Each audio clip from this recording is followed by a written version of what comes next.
और 15 तारीख का दिन भी जान लीजिए, ग्रह गणनाओं के अनुसार से 15 नवंबर के दिन ग्रह परिवर्तन की तरफ कहाँ जा रहे हैं, कौन सा खेल होने वाला है। शनिवार का अवसर है।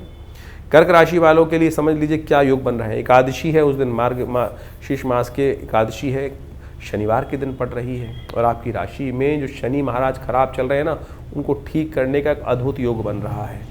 इस दिन ग्रहों का परिवर्तन का योग है, जो पुरुषार्थ से लाभ देने के योग बनाता दिखाई दे रहा है। जितना पुरुषार्थ उतना लाभ प्राप्ति के योग आपकी राशि में बनते दिखाई देंगे।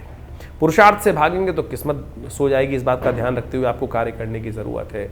शनि के बिल्कुल सम्मुख चंद्रमा विराजमान है आपकी राशि के दृष्टिकोण से।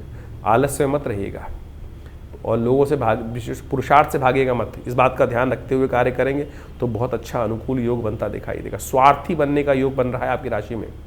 स्वार्थ से सब सधें, इस बात को ध्यान रखना, आपकी राशि में ऐसा योग बन रहा है।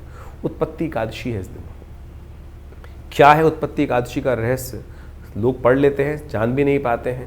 हम उस महात्मा को आपको बताने जा रहे हैं और इस अद्भुत महात्मा को समझकर आज भगवान विष्णु की जो सही आराधना आपने कर ली, भविष्योत्तर जो शास्त्र है वहाँ पर एक दिव्य कथा उपस्थित है कि उत्पन्ना एकादशी का नाम उत्पन्ना एकादशी क्यों पड़ा। कहा जाता है कालांतर में एक मुर नाम का राक्षस था, उसने संसार को भयग्रस्त कर रखा था और पूरा संसार उसे त्राहिमाम था। कहा जाता है कि देवता और ऋषिगण भी त्रस्त थे उसके आतंक से। तो वो सबके सब भगवान शंकर की आराधना में गए और भगवान शंकर ने उनको कहा कि गरुड़ध्वज भगवान का ध्यान करो, उनके पास जाओ, वही इसका कोई रास्ता निकाल सकते हैं।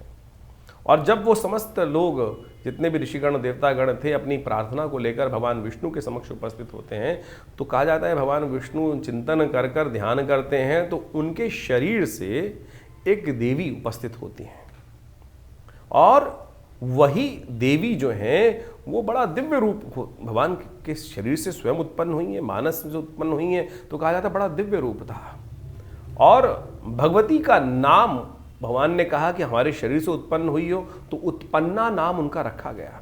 कहा जाता है उन्हीं उत्पन्ना ने, बड़ा मोहित रूप था, और जब वो उस राक्षस के समक्ष उपस्थित हुई तो उनसे मोहित हो गया वो और उनसे विवाह करने के लिए हट करने लगा। तब कहा जाए कि युद्ध में जीतो तब विवाह कर सकते हैं। तो जब युद्ध हुआ तो भगवती ने उस मुर नाम के राक्षस का संहार किया।